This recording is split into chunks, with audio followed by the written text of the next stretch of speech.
Hey everybody, Gucci with you. Today I got something special. We are doing a pre-release of my new flight plan to the Fearless Success audiobook.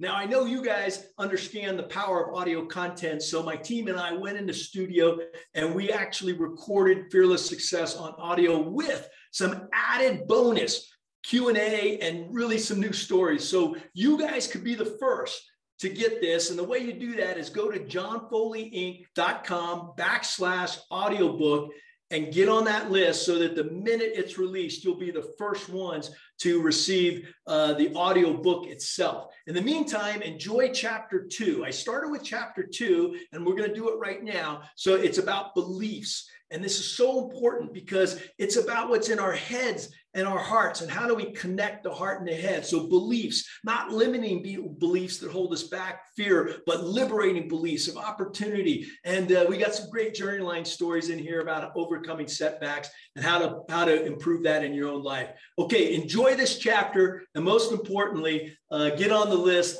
because I think you'll really enjoy the new audiobook. johnfoleyinc.com/audiobook. Ready? Hit it. Beliefs. Activating your highest potential. Find the place inside yourself where nothing is impossible. Deepak Chopra. High performance begins with a belief. There is a concept in cognitive psychology that states that we as human beings don't perform at our full potential. Rather, we perform at a belief level. It follows that if you can raise your beliefs, then your performance will follow. If you can raise the beliefs of a team or an organization, then their performance will follow those new beliefs. And if you can raise a child's belief, or quite possibly a whole society's belief, transformational change will follow. I remember the first time I heard that concept. It made sense to me, but I wanted something more than an intellectual understanding. I needed to connect it back to direct experience. In fact, we have to ground all of these intellectual principles in reality. And that's one of the challenges of a book like this. How do you take concepts that make sense on the page and make them real in your life? Looking back at my journey line, I can see clearly that my life was shaped by a deeply held belief that was ignited in my heart when I was 12 years old. It was the day when my dad took me to my first air show. I loved my dad. I wanted to be just like him. He was an Army officer and an engineer, and to me, he was the embodiment of wisdom and integrity. I'll never forget that day at the air show. The scream of the jet engines was deafening. There was power and precision in the sky as the planes soared together in a single welded formation. I remember the sudden exhilaration of a low-altitude, high-speed pass and the smell of smoke oil in the air. The sheer energy flowing from the jets coursed through the crowd. I could feel it charging everyone around us. In my mind, it was both magical and very real. When the show finished, I turned to my dad and I said, "Dad, I'm going to do that." When I spoke those words, which, as I look back, seemed pretty bold given the odds, I felt them in the core of my heart. It hit me like a vision of the future. I had no idea how hard it would be, but through the twisting path of my life, I always maintained the belief that I could achieve this goal. It was my dad who took me to the air show, but it was my mom's total faith in me that fueled my beliefs. She was always my biggest fan. When I became a Blue Angel, they both came to as many air shows as they could. I vividly remember my mom standing in front of the crowd waving a small American flag. She was never afraid, but always seemed to be living in a state of joy, which everyone could feel. She would join the team in the caravan on the way to the show and make friends with the police escort. Among the fans in the crowd, she was always a hit. I've had so many people tell me their favorite part of the air show was watching her enjoy the experience so fully. Believe in yourself and have a backup plan. Beliefs and faith will keep you going, but few journeys follow a straight line.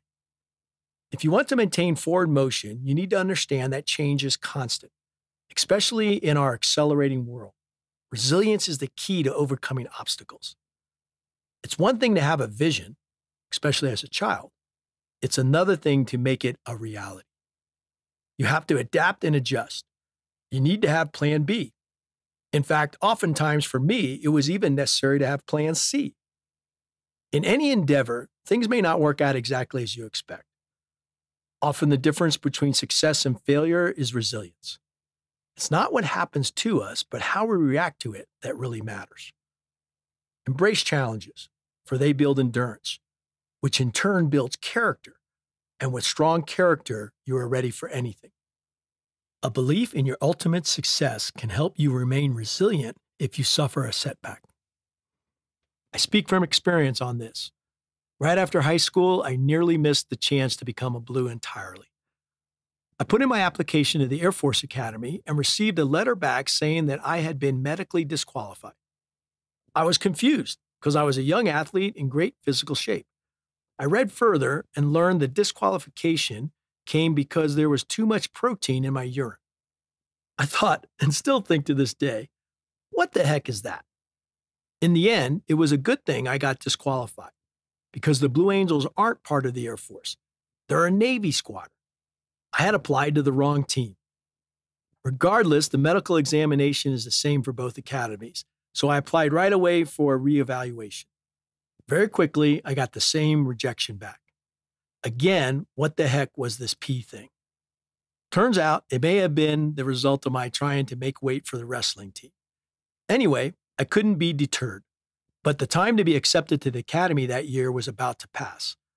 I had a hunch my limitations could be overcome, so I put in for a medical waiver, even though it would mean waiting a year. If I got the waiver, I'd be able to enter the academy the following year. In the meantime, I needed to make the best of my situation and do something to keep myself moving forward and maybe even enjoy myself for a while. Growing up, I had always loved both skiing and playing football, so I enrolled at the University of Colorado. The year I spent there proved really important for me. It gave me a chance to grow and experience life. Like any college kid, I ate lots of pizza, had lots of fun, and maybe a little too much my first semester, and got to experience life at a civilian school that I would have otherwise missed. I chose Colorado because they had one of the best college football programs at that time. I'd been a good player at a small school, but by no means was I a blue-chip recruited athlete. In fact, at 5'9" and 165 pounds, I wasn't anyone's ideal candidate. But I did have qualities that would serve me throughout my football career: tenacity, determination, and the deep belief that my abilities could help the team win. Being a respected program, the team in Colorado is built mostly from scholarship players, but I decided I was going to make the team as a walk-on. At most football programs, when you walk on, they run you hard for 3 days. It's a journey to hell and back in shorts and a t-shirt.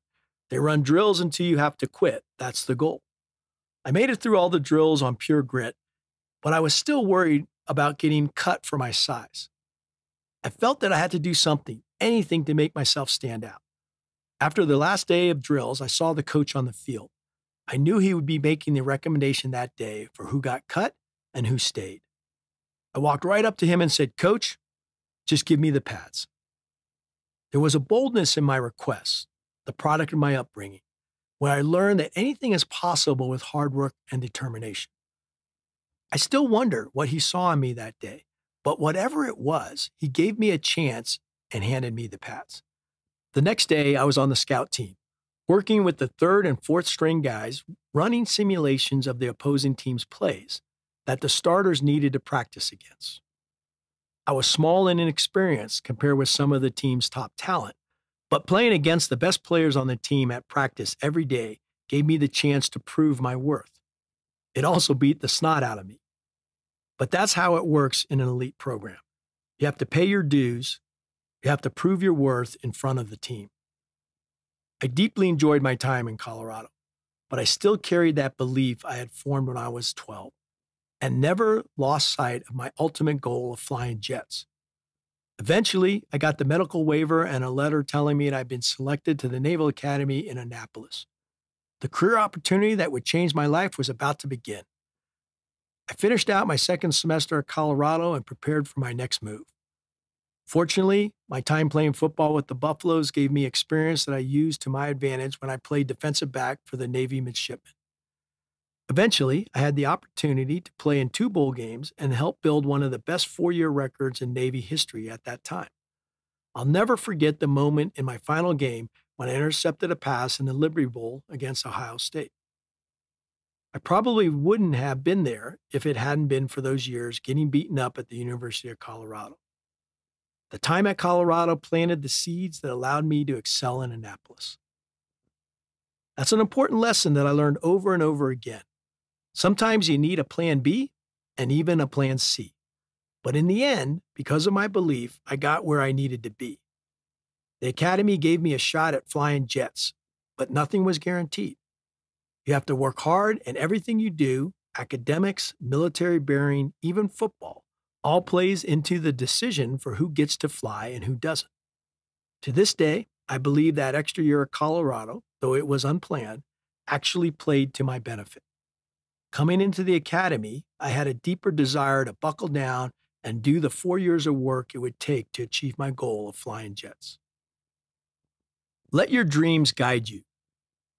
Sometimes I wonder how an idea I had as a child, my dream to one day fly jets, turned out to be an unwavering guide. I think it comes back to the question, where do dreams hit us? Think about the last time you had a dream or deep aspiration. Where did you feel it? The key here is that dreams hit us in the heart and not in the head.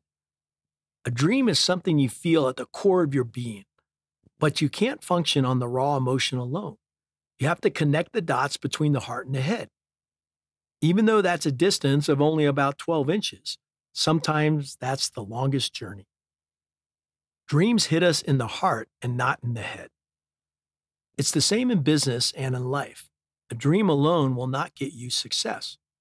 For that vision to become reality, you need a strategy and a plan. You need resilience and a strong willingness to adapt. But an unwavering belief in the dream or the vision often remains the most important part of what we achieve, because it plants a seed in our hearts. Your thoughts come from these kinds of seeds. Your actions come from your thoughts, and the results come from those actions. In this way, achievement is not possible without these initial seeds.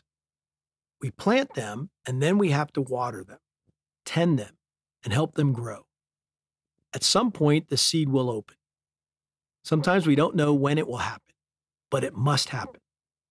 In my case, it wasn't until decades later, when I finally put on the Blue Angel flight suit and the gold helmet for the first time, that I realized how profound that air show with my dad really was.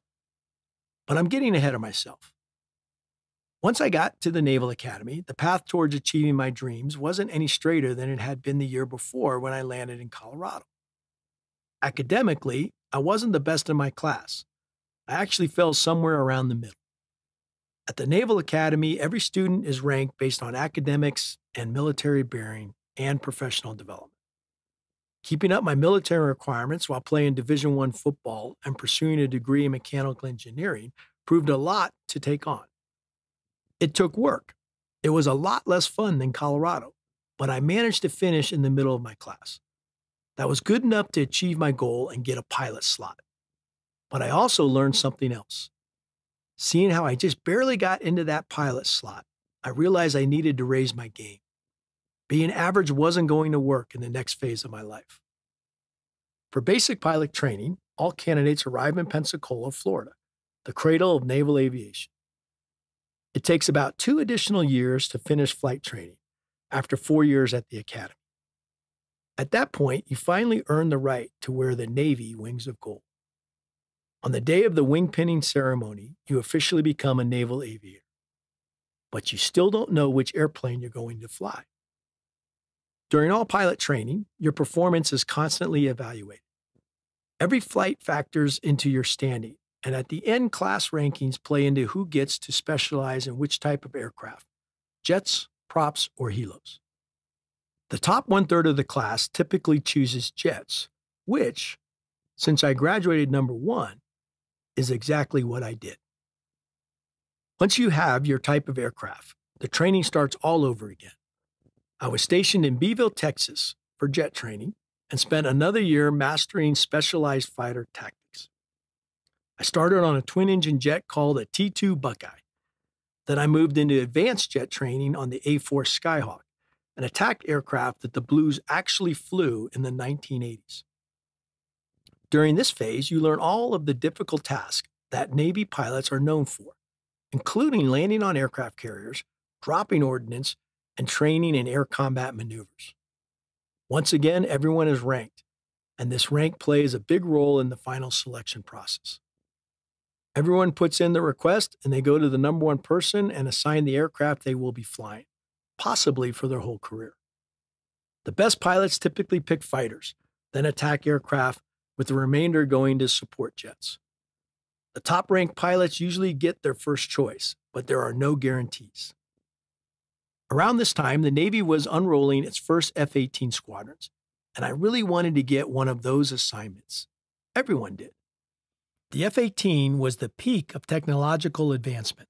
There were a lot of great airplanes in the fleet, but this was like choosing between a Ferrari and a Ford, and the F-18 was the sleek, shiny Ferrari. The problem is, pilots don't get to pick their planes. Nevertheless, there I was, a complete nugget. That's what we call rookies in the Navy. And I had my eyes on the assignment that all the veteran pilots in the fleet were competing for. Did I let those slim odds deter me and steer me toward the clunky old Ford? Of course not. Are you starting to see the thread here? Sometimes you just have to ask. After flight training, I put in my request for a specific aircraft. I chose the F-18 as my first choice, but I was denied.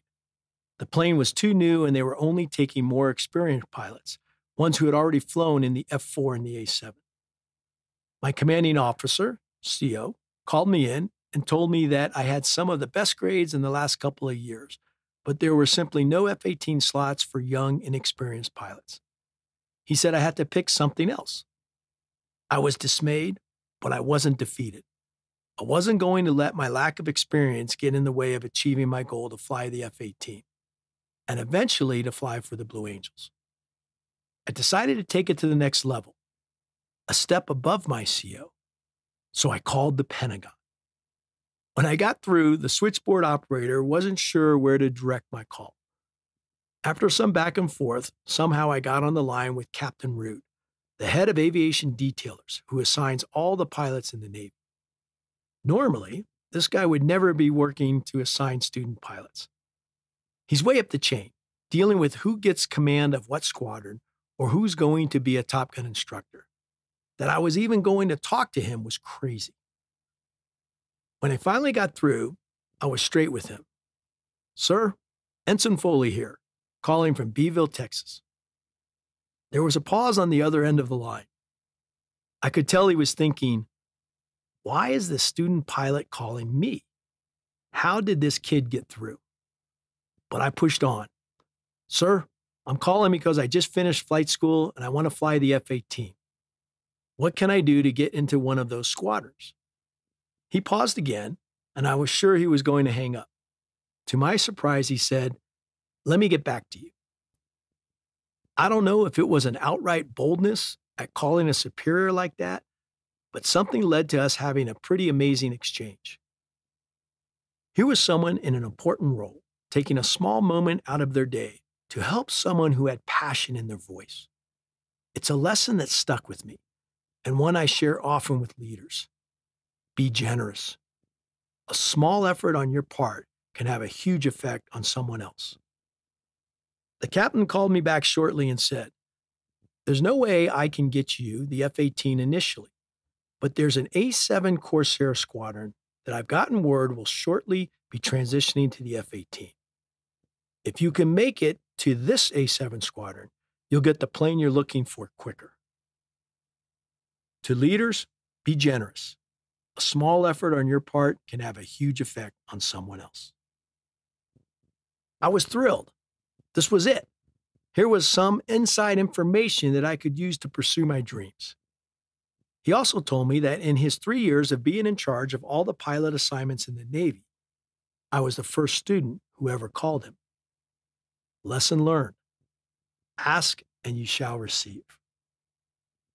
It was amazing news, and the next thing I knew, I was in Fallon, Nevada, training to fly the A-7 with the VA-122 replacement squadron. Out there in the desert, I was working to master the skills that I would one day use to fly an airship. It's also where I experienced one of the defining moments of a fighter pilot's career. I got my call sign. Pilots use call signs for easy communication over the radio, but they also inspire camaraderie among the team. You always dream of having a cool call sign like Maverick or Iceman. But the thing about a call sign is that you don't get to pick it. It's assigned to you by your peers. Some call signs reflect a part of your personality or your physical appearance, but others, like mine, get applied after you do something stupid. Fallon is a tiny desert outpost, and we were a small class, only 3 pilots. They used to call us the Three Stooges. One day after our flight, the instructors asked the 3 of us to meet in the lobby of the bachelor officer quarters so we could drive into Reno and go out for a night on the town. Training had been intense, and I was looking forward to getting out of Fallon, so I dressed up a bit with a collared shirt and a thin black leather tie. Looking back, that wasn't a very cool look, even in the 80s. I walked into the lobby and saw that every one of the other pilots was wearing a t-shirt and jeans. It was obvious that I was the odd man out. One of the other pilots said, "Hey, what's with the leather tie?" And another one blurted out, "That's Gucci." Everyone burst out laughing. Add that event to the fact that I was driving an Alfa Romeo at the time, and the combination gave my fellow pilots all the ammo they needed to assign the name. I didn't like it, so of course it stuck. It's still with me today. Gucci. Still dreaming of joining the Blues. Through my early years in the fleet, I was always focused on doing my best in my current assignment, but I never lost sight of my dreams to fly with the Blues. I had several assignments in the Navy before I thought about applying for the Blue Angels. To even be considered as a Blue Angel, you need to achieve a great deal as a naval aviator. Getting there is a lot like getting somewhere in the business world, actually, because it starts by establishing a minimum competency. There are basic factors, like a minimum 1,500 flight hours and your CO's endorsement. But it doesn't stop there. You need to have flown jets off carriers and operated in the fleet on multiple deployments over a 3-year period. After you've been deployed in the fleet, typically candidates for the Blues have become instructor pilots in the replacement air group or Top Gun. But consideration isn't limited to technical skills. What they're really looking for in Blue Angels is someone who wants to be there and understands the greater mission of the team. The Blues need people who are willing to be ambassadors of goodwill and take on the task of making a difference in people's lives. While the Blues are made up of combat fighter pilots, when you join the team, your mission changes, and your new focus is to inspire hopes and dreams in others. That's what it means to be an ambassador of goodwill. Whether you're flying off carriers, dogfighting, or teaching someone else how to do those things, your skill is the product of your environment. The harder the environment, or the more extreme the conditions, the more you grow. Whether you're flying off carriers, dogfighting, or teaching someone else how to do those things, your skill is the product of your environment. The harder the environment or the more extreme the conditions, the more you grow. Landing a jet on a carrier, for example, is extremely difficult. To put it into perspective, a typical civilian runway is around 10,000 feet long. On a Navy carrier, the landing area is about 600 feet long.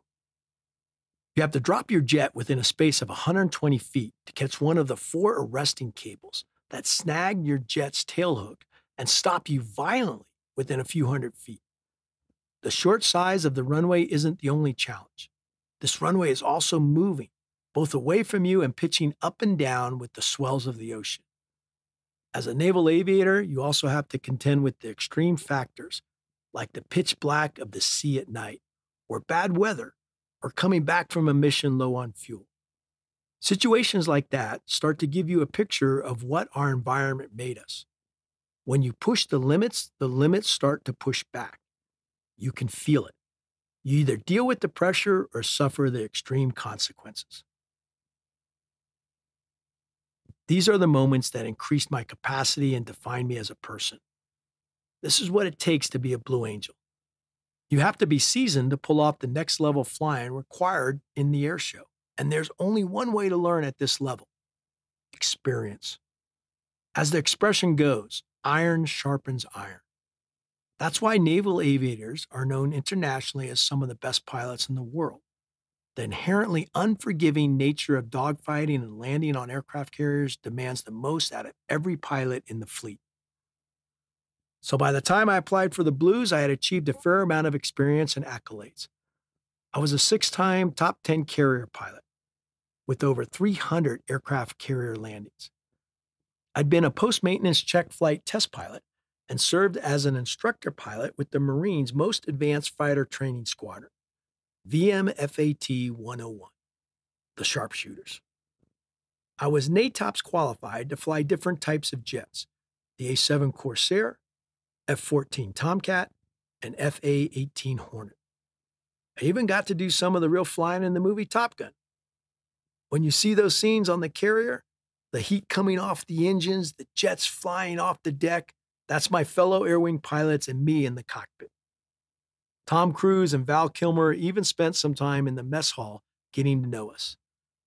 I just happened to be in the right place at the right time, flying off the USS Enterprise when the crews came aboard to film.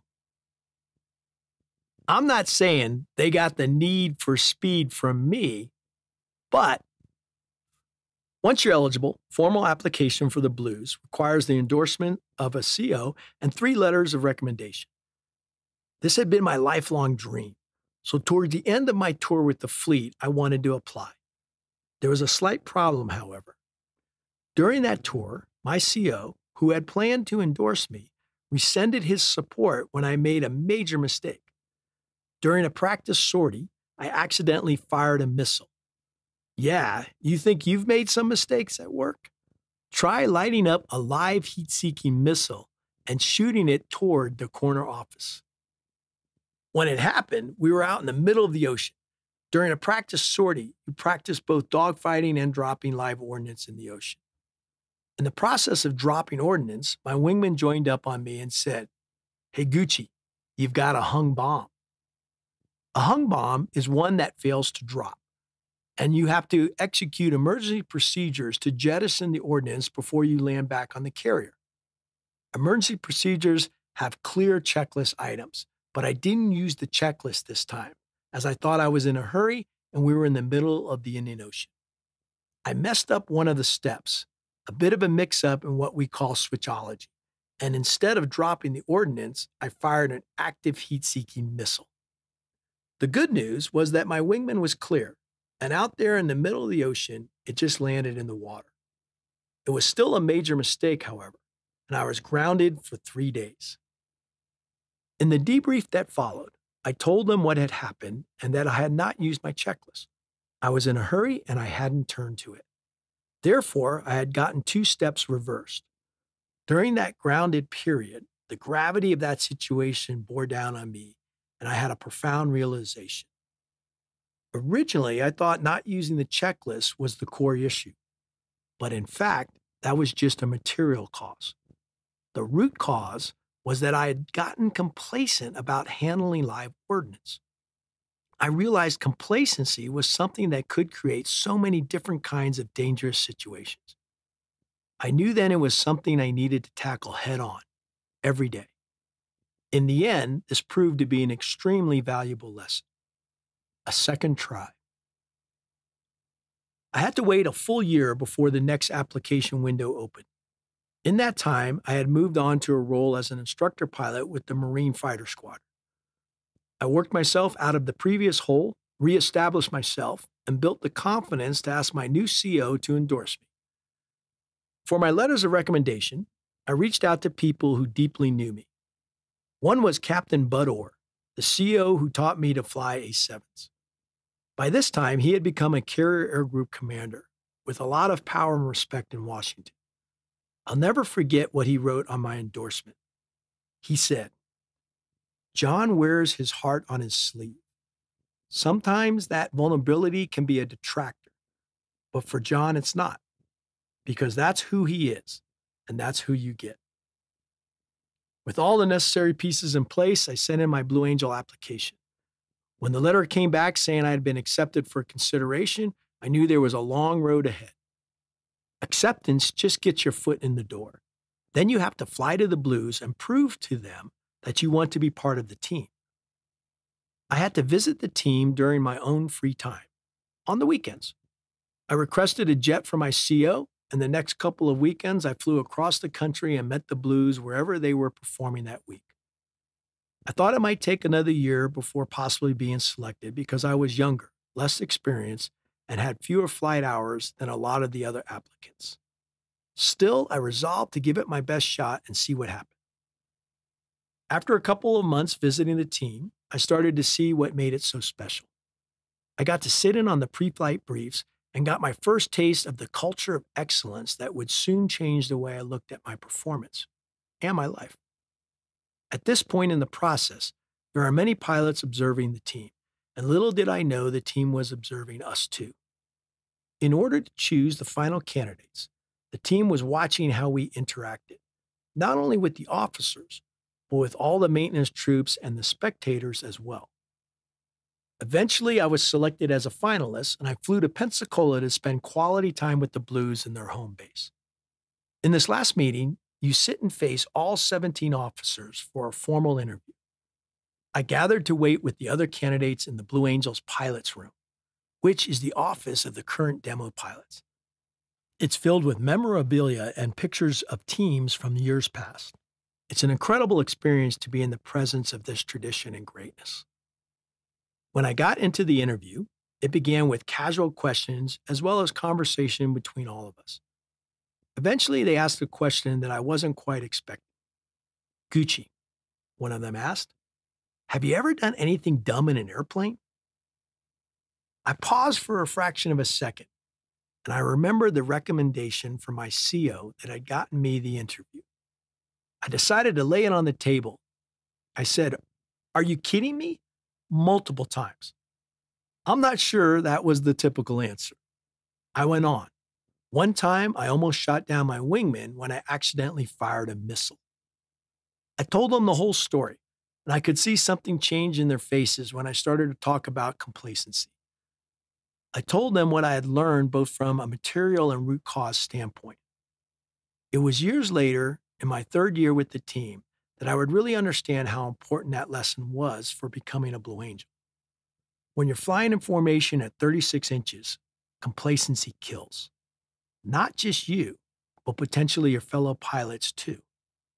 Being able to avoid complacency is one of the most valuable attributes a Blue Angel pilot or anyone else can have. I left the interview feeling unsure, but having no regrets. When I got back to the pilot's office with the other applicants, I gave them a heads up about the "have you done anything dumb in an airplane" question. I didn't want them to be caught off guard. This openness proved meaningful months later when one of the other applicants told me it showed him how I wanted everyone to succeed. In the weeks that followed, I did my best to stay focused on the job at hand and not remind myself how close I had come. Finally, one day, the duty officer said, "Hey, Gucci, you got a call. Blue Angels." I leaped to my feet, found a private room, and took the call. The boss was on the phone, and he began with, "Gucci, we really appreciate you coming out. It was a real pleasure to meet you, and we really enjoyed getting to know you." As he was talking, I started to feel bad for him because I could tell he was setting me up for a letdown. I decided to jump in. I interrupted him and said, "Boss, I get it. No problem. I would love if I got to see you guys again next year." There was a pause on the line before. Suddenly, in the chorus, the boss and the other officers chanted together, "Welcome aboard, asshole," and then burst into laughing. I'd made the team. The culmination of years of hard work, sacrifice, and determination all came to fruition with one single prank. It was a classic move for a group of naval aviators. And through their laughter, I smiled and began the next phase of my life in a moment of pure glad to be here. Reaching the dream and joining the team. The interesting thing about being selected for the Blue Angel team is that despite all my experience, I wasn't prepared for what was coming. My first flight with the Blues was absolutely transformational. It became a moment where my perspective completely shifted. My belief that I could fly with the team had taken me far, but I was on the cusp of another profound elevation that ultimately changed the way I thought about performance and achievement forever. Once I was selected, life in those first few weeks in Pensacola, Florida, was simple. My job was to observe. I became what we call a newbie. You don't speak in the debriefs except to say, "Glad to be here." You're low key, and in the presence of this greatness, you realize the power of humility. Being humble is what opens you up for the improvement. And in order to be a part of this team, humility is exactly what you need. You've been selected, but it's not your time yet. You listen, you observe, and you ask questions, but it's not your place to comment or critique. Seeing if a newbie is dedicated enough to be humble is how the newbie's worth and trustworthiness are proven. At some point, after weeks of observation, the elite culture started to take hold in me. I became part of it, and it became part of me. Finally, at one of the air shows, the boss came up to me and asked, "Gucci, you want to go flying today?" After weeks soaking up the surrounding factors that make the Blues an elite team, I was ready to take my first flight inside a blue and gold jet. Not a practice flight, but a real air show. I suited up and took the back seat in Blue Angel number 7, a special 2-seat F-18 that the Blues use for training and to give VIP rides. For this flight, I was merely a passenger. We were actually flying the number 7 as part of the demo, slotted into the 4-jet diamond formation. My anticipation was physical and visceral. It was a bluebird day, clear blue skies, and when we strapped in, I could look out over the thousands of spectators waving and cheering. The excitement made the hair stand up on the back of my neck. Our canopies came down in unison. On engine start, I felt the familiar rumble of the turbines spooling up. We went through the usual takeoff checks, and then things got challenging. We were lined up together, 4 jets on the runway, packing 128,000 pounds of thrust, more horsepower than the entire starting lineup of the Indianapolis 500. I've recently been on the track, standing on the bricks as the drivers got the call to start their engines. That was the same kind of rumble you feel when you're in a formation of 4 F-18s, all preparing for simultaneous takeoff. You feel the asphalt rippling beneath your feet. I kept thinking, this is it. I'm about to be inside an air show. It wasn't just any takeoff or any air show. This was the Blue Angels. In that moment, I was overcome with the awe and the excitement you feel when dreams come true. On the runway, we lined up, 4 jets across. I looked to either side, saw that our wingtips were nearly overlapping, and thought to myself, holy crap, we got a problem here. I've been an instructor pilot. I've done thousands of takeoffs, and I realized that if any one of us got a flat tire or the engine sucked up something from the runway, we'd end up with a lot of flames and metal real quick. And then the thought hit my head. Am I afraid? I can honestly tell you that in that moment, the answer was no. But I was scared, and I think there's a difference. Watch the next time you feel fear. Typically, I say that fear is like a force coming at you. It feels like something outside of your control. Fear can cause you to get stuck or even paralyzed. You can see this in yourself, in your teammates, and even in nations. But feeling scared is different.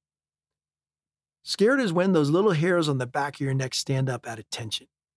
It's a feeling that says, maybe I won't walk down this dark alley tonight. These are your instincts. Trust them.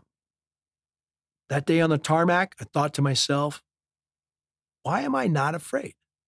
Why am I not freezing up right now? The answer was that I had a deep trust and faith that we were going to make it. But I wondered, where did that come from? The 3 Ps. I realized years later I was scared but not afraid because I had an intense belief in 3 things. I call them the 3 Ps: people, process, and purpose. First was my belief in the people around me. As I mentioned, in addition to the 6 demonstration pilots, the Blue Angels include more than 110 individuals in support and maintenance roles. I knew that I could depend on everyone on the team. It's a very special feeling that all of us share. Second, my belief in the process. The Blue Angels have been flying air shows since 1946. I'd been observing the team, and I knew that their processes had been continually refined and continue to be refined to this day. Many organizations have those first two, or are striving for them. But that's not enough. The third P is a differentiator: purpose. There is a unique power in having a purpose, and I suggest a purpose larger than self. That was the standard that held up each member of the Blue Angels and allowed us to achieve at the highest levels. Everything we did reflected our sense of this elevated responsibility. Once I established my belief, I was ready for takeoff. All 4 jets were lined up on the runway, and in each cockpit was a pilot standing on the brakes, putting pressure on the top of the rudder pedals so they could run up the engines. I felt as though pure, raw power was about to take off. Each jet was poised like a coiled python, wound up and ready to strike. There was tension in all the airplanes, and finally the radio crackled with the boss's voice. Off brakes now. And then on the end of now, the tension was broken, and the jets leaped forward in synchronicity, gathering speed as one. The boss bellowed, "Burners, ready, now." And the pilots jammed the throttles all the way forward to the firewall, engaging the full 128,000 pounds of thrust. It knocked me back in my seat as we leaped forward. In no time at all, 100 miles an hour went by, then 160 miles an hour, and we were propelled airborne. When we were still only a few feet off the ground, the pilot swiftly dipped the left wing down, and we went slicing underneath the wingtip of the number 2 jet. The next thing I knew, I was underneath the afterburners of the boss. If you've ever been to an air show, you know how loud those jets are from the ground. Now imagine being a mere 36 inches beneath another jet's afterburning engines. We were thundering through the sky when the boss's voice again came on the radio. Up we go. On the G of go, all 4 pilots smoothly pulled back on the stick, and we went straight up into the vertical, rocketing away from the earth. The afterburners were all around us, and the flames of the lead jet's engines blew right in our faces. I was surrounded by metal. The airplane was shaking. In that moment, in between the awe and the power, another thought hit me. How am I going to do this? How am I going to fly this level of aerobatics so low to the ground and in formation? You see, we flew in ways that day that you wouldn't even attempt if you were by yourself at the safety of 10,000 feet. How was I going to perform with that kind of skill and intensity? Message from the Blue Angels. That first flight sent me a message. In general, the closest a fighter pilot flies to another airplane is 10 feet, 120 inches, in straight and level flight. And yet there we were, a diamond formation of 4 F-18s a mere 36 inches apart. From 10 feet to 36 inches. Take all those factors together, in tight formation, down close to the ground, and that's an improvement of 300%. What the Blue Angels were saying to me that day was, John Foley, if you want to play in this game, you're going to have to raise your performance by 300%. We as a team and an organization are going to raise our performance by 300%. And guess what? You've got 3 months to do the same. That's the training cycle of the Blue Angels. Now extend this analogy. Can you imagine what your business results would look like if you had that kind of improvement in 3 months? What would your numbers look like? What would your life look like if you had a 300% improvement in 1 quarter? That's the awareness of my potential that was unlocked in that first flight. I had achieved a great deal to get there, But in order to succeed, I was going to have to raise my belief levels yet again. I felt challenged and confident at the same time. It was a time to button the chin strap. Even in the world of elite fighter pilots, this was taking it to a whole new level. I've told that story to professional athletes and coaches and the CEOs of Fortune 500 companies, and I can see the spark in their eyes when they start to understand that belief is the key to unlocking potential. Once you have that realization, the only question becomes, how good do you want to be? How do you make this real in your life? How do you activate the power and elevate a belief both for yourself and for your teams? Your belief has to resonate with both the heart and the head. Getting from belief to reality. The first step is commitment. The path is going to take many twists: awareness, resilience, faith, perseverance, and of course, hard work. But the key to opening this door is getting clear on your beliefs.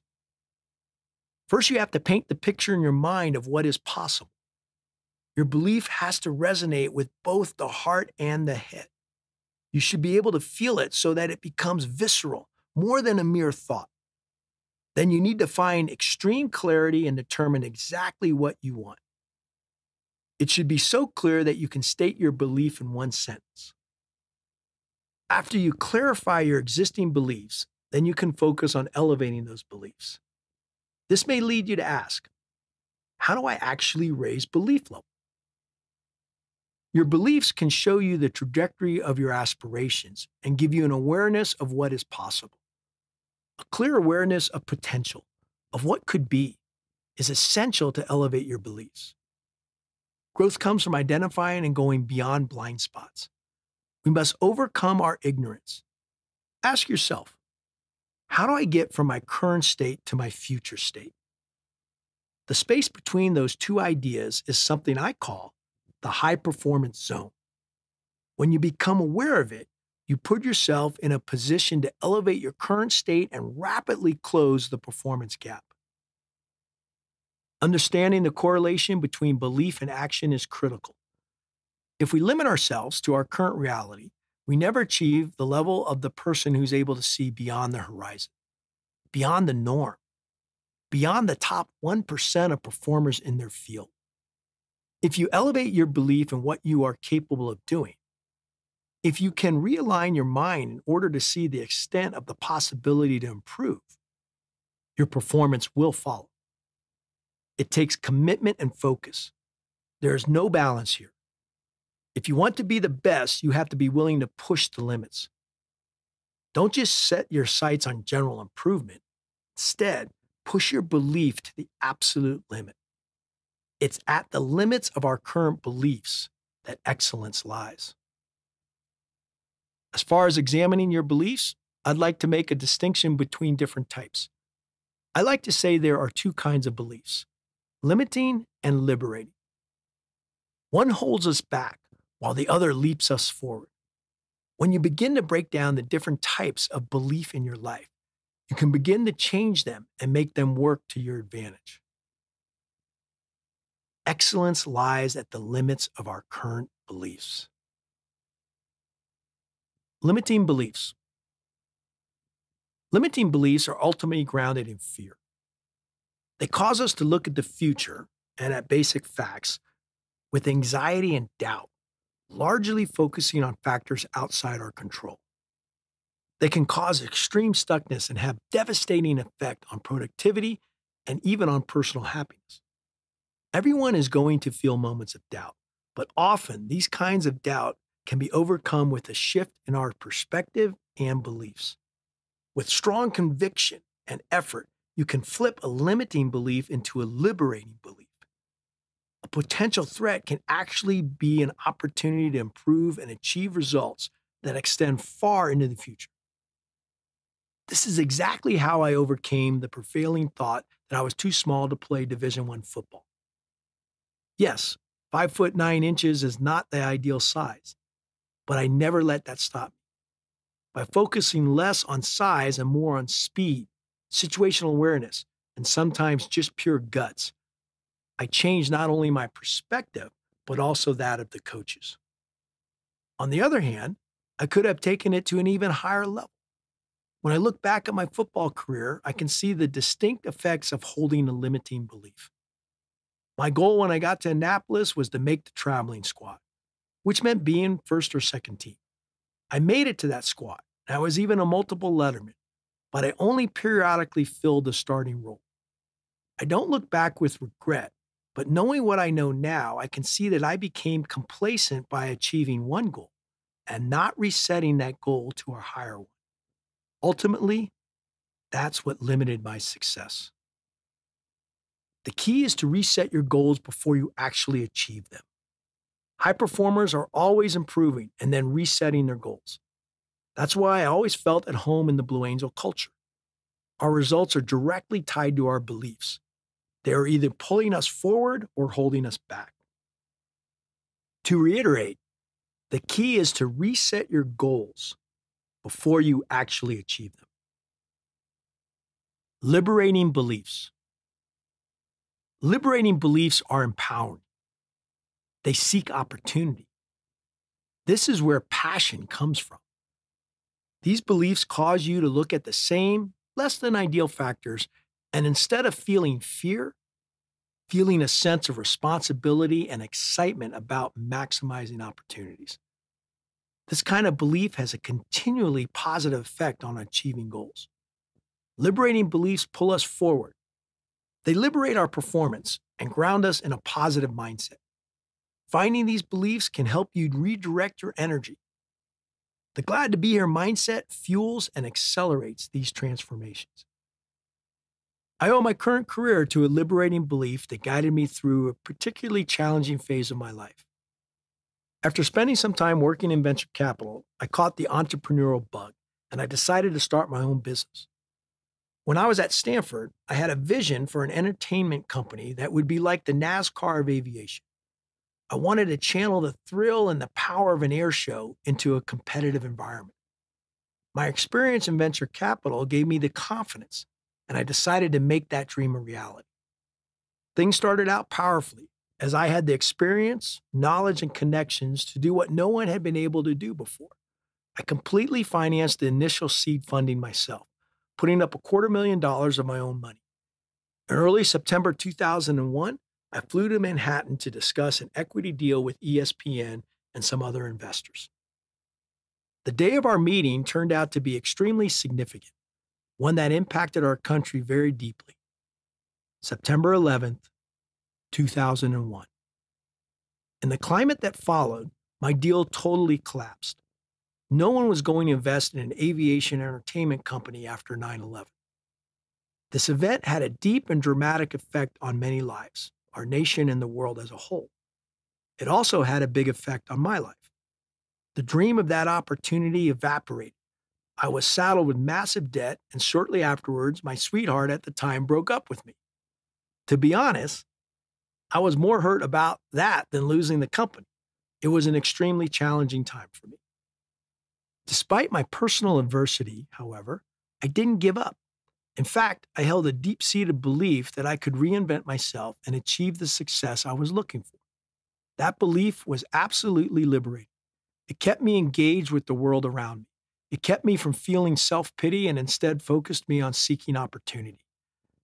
At the time, I was deeply interested in growing personally, professionally, and spiritually. It was at an event, much like the ones I speak at today, that a light bulb went off.